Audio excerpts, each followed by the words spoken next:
By the time this red light turns green, the United States government will have added another $500,000 to its credit card. By the time you scroll past 3 TikToks, it's added enough to buy a new car. By the time you finish your coffee, it's added enough to buy a small house in Ohio. And nobody in Washington is even pretending to slow it down anymore. My name is Nick, and the number on that card just crossed $38.9 trillion. The interest payment alone, just the interest, not a single penny of principal, is now larger than what we spend on the entire United States military. The last time that happened on a sustained basis was 1934, the year before Social Security existed, the year before most of your grandparents were born. This isn't a story about a deficit. It's a story about the exact moment a country quietly stops being the kind of country it used to be. So let me walk you through what just imploded, why it matters, and what you can actually do about it. Here's the thing about the phrase debt bomb. It sounds cinematic. You picture a single Lehman Brothers Friday where everything collapses at once. That's not what happened. The bomb went off in slow motion across the last 12 months, and we're standing in the smoke right now arguing about whether we smell something burning. Let me walk you through the fuse. May 16th, 2025. Moody's, the last of the 3 big credit rating agencies still willing to give the United States its top score, finally pulled it. We lost our AAA rating, which we'd held since 1919. Think about that. We kept that rating through the Great Depression, through 2 world wars, through Vietnam, through stagflation, through 2008, through COVID. We lost it in 2025 because of math, in peacetime on a Tuesday. Treasury Secretary Scott Bessent's official response was, quote, "Who cares? Qatar doesn't, Saudi doesn't, UAE doesn't," which is the financial equivalent of yelling, "We don't need you," at the only friends who keep loaning you money. 2 weeks later, Jamie Dimon, the CEO of JP Morgan, the guy who sees more financial pipes than anyone alive, stood up at a conference and said, quote, "You are going to see a crack in the bond market. It is going to happen. I'm telling you it's going to happen, and you're going to panic." He didn't say maybe. He said going to. Then July 4th, Independence Day. Trump signs the One Big Beautiful Bill Act. The official Congressional Budget Office score adds roughly $4.1 trillion to deficits over 10 years once you include the interest. That's more than the entire GDP of Japan. They named it big and beautiful. The bond market did not find it beautiful. 2 days earlier, a routine treasury auction came in weak, and I know weak bond auction sounds like something only finance nerds care about, so let me translate. The United States held a yard sale to raise $25 billion.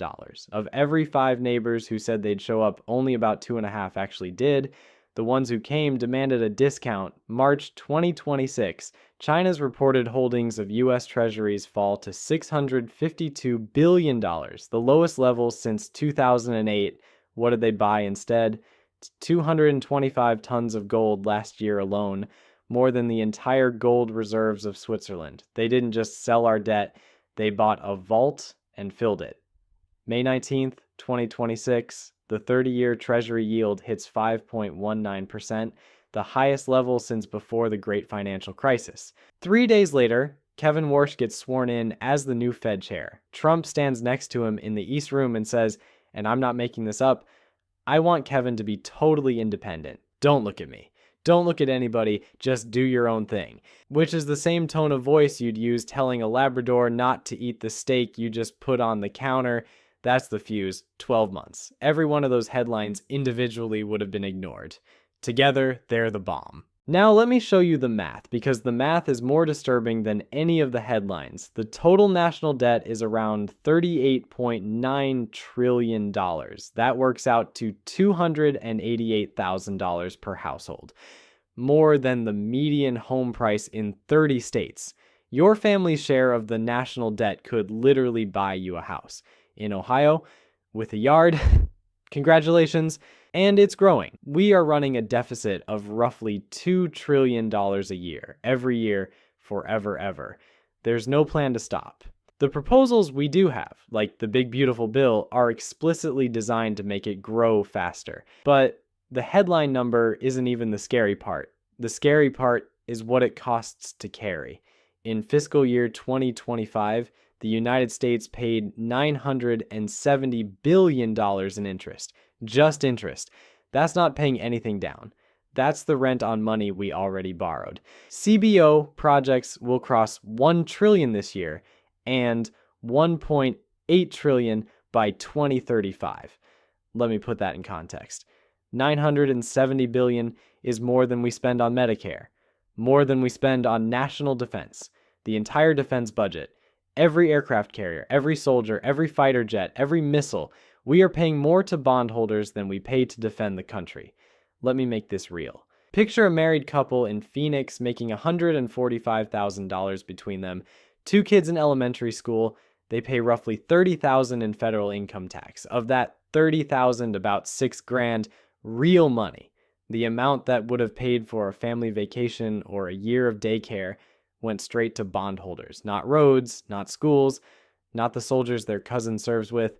Just rent on debt they didn't take out and never agreed to. So when politicians talk about making sure your tax dollars are well spent, what they really mean is making sure 80 cents of them are well spent. The other 20 cents already have somewhere to be. And this brings me to my most disturbing piece of historical context. There's a historian at the Hoover Institution named Niall Ferguson. He published a paper this year called Ferguson's Law, and the law goes like this. Any great power that spends more on debt service than on its military risks ceasing to be a great power. He's not being dramatic. He's looking at 500 years of data. Habsburg Spain hit that point in the 1500s and defaulted 4 times before losing its empire. Bourbon France hit it before the Revolution. You know how that ended. The Ottoman Empire hit it and ended up under foreign financial control. Post-World War I, Britain hit it and lost the empire over the next 40 years. Every single great power that has crossed this line has either lost its status or had to dismantle itself to get back across. Every single one. The United States crossed Ferguson's line in 2024. We're in our 2nd year on the wrong side of it. The gap is widening, and Congress's response to crossing a 500-year-old line that has ended every great power that touched it was to pass a bigger spending bill and throw a parade.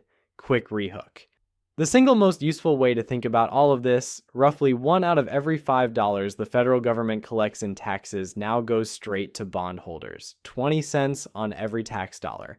The average interest rate on U.S. debt was 1.49% in 2021. It's now 3.37%.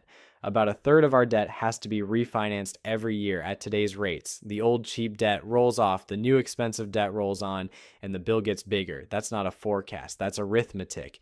If you're still with me through the math, here's the part that should actually make you angry. If we owe $38 trillion, who do we owe it to? More and more, ourselves. And that should make you nervous, not relieved. Foreigners hold about $9.25 trillion of U.S. debt. That's down dramatically from 2008, when foreign holders owned about half of all marketable treasuries. Today, they own less than a third and falling. Japan is still the biggest at 1.19 trillion. China is third at 652 billion, and they've been steady sellers for years. Meanwhile, US money market funds, banks, and pension funds are scooping up an ever larger share. We're financing ourselves, which sounds patriotic until you remember that financing yourself is also how Argentina ended up where Argentina is. Here's the part the news doesn't tell you. The government is now actively engineering new buyers. There's a piece of legislation called the Genius Act, signed last July. It requires every stablecoin, those digital dollar coins people use for crypto trading, be backed by short-term treasury bills. Besant expects the stablecoin market to grow to $3 trillion by 2030. $3 trillion of forced captive demand for US debt, courtesy of crypto. Think about what just happened. We invented a new buyer for our own debt and made it the law that they have to keep buying. That's like a restaurant losing customers, passing an ordinance requiring everyone in town to order takeout. Bold strategy. Surely no downstream consequences. The Bank of America. Global Fund Manager Survey from May 2026 polled 200 professional money managers running over $500 billion combined. They were asked where the 30-year Treasury yield was headed. 62% said 6%. Today, it's at 5.19. The people whose entire job is buying bonds for a living think rates are going higher, not lower. And then there's gold. Gold crossed $5,000 an ounce in January for the first time in history, up over 25% since the start of last year. 2025 was gold's best year since 1979. Central banks are buying at the fastest pace in 50 years. Gold doesn't pay interest, gold doesn't grow. Gold just sits in a vault silently judging your other investments. When the smartest money in the world chooses a shiny rock that pays nothing over a treasury bond that pays 5%, that's the market quietly voting on the future of the dollar. The most polite, no confidence vote in financial history: the smoke detector going off in the next room while everyone in the kitchen pretends it's the toaster. So how does this end? There are exactly 4 ways out of a sovereign debt spiral. Let's walk through them. Door 1, austerity. Just cut spending. The Committee for a Responsible Federal Budget calculated what it would take to stabilize the debt at today's level. $827 billion a year in permanent spending cuts or tax increases forever. $827 billion happens to be roughly the entire defense budget. So we'd need to permanently delete the Pentagon or do something equivalent just to stop the bleeding. Not to pay anything down, just to stop the bleeding. Show me the politician running on, "I will delete the Pentagon to balance the books." I'll wait a long time. Door's locked. Door 2. Grow our way out. If the economy grows faster than the debt, eventually the debt shrinks as a percentage of GDP. This actually worked after World War II, when growth ran around 3% a year. CBO is forecasting 1.6% for the next 30 years, the lowest sustained growth rate in modern American history. What does that mean in human terms? A child born today will grow up in an economy that, per person, is barely richer than the one their parents grew up in. Their grandparents' generation doubled the economy in 30 years, and their generation is forecast to add 50%. AI is supposed to fix this. AI has so far added about 10 basis points a year to productivity. We're going to need more than ChatGPT to outrun this snowball. Door is mostly locked. Door 3, default, just refuse to pay. Technically unlocked, but if we open it, the dollar stops being the world's reserve currency, every American savings get vaporized, global trade seizes up. No serious person is suggesting this. Door is locked by mutual self-preservation. Then there's door 4. The one nobody talks about at dinner parties is inflate the debt away, print money, let prices rise, pay off $38 trillion in nominal terms with dollars that buy less stuff. The official term is financial repression. The polite version, keep interest rates artificially below the rate of inflation so the debt slowly evaporates over a couple of decades while everybody pretends nothing's wrong. Britain actually did this. 1976, the British Chancellor got turned around on the way to the airport because the pound was collapsing in real time. The IMF showed up in London like repo men. The British public watched their currency lose value at the petrol station while their government insisted everything was fine. It took Britain 40 years to grind through it. They are still grinding. Here's where it gets interesting. Ray Dalio, the founder of Bridgewater Associates, a man who has personally managed more money than most countries, said this year on the record that the United States is heading for what he called a debt-induced heart attack in 3 years, give or take a year or two. And he said the way it ends is not default. It's exactly door 4. They print the money. They buy the debt no one else wants, and the dollar quietly loses purchasing power until the problem is mathematically smaller. He said it out loud. The people who run the country can't say it out loud, but 3 of the 4 exits are locked. There's only one door left. Okay, let's bring this home, because I know what you're thinking. Cool history lesson, but I have a mortgage and a 401k and a kid who needs braces. What does any of this mean for my actual life? A lot. And most of it has already started. Imagine you and your spouse sit down tonight to look at houses. You find a place you love at $450,000 at today's rate of 6.5%. Your monthly payment with taxes and insurance runs about $3,400 at the 3% rate your older sister got in 2021, $2,550. That's $850 a month, $10,200 a year. Over 30 years, $325,000 in extra interest. Same house, same address, different decade. The debt crisis already moved into your future home. It just charges you rent. Freddie Mac reports the 30-year fixed at 6.51%. The Mortgage Bankers Association is forecasting rates stay in the 6 to 6.5 range through 2027.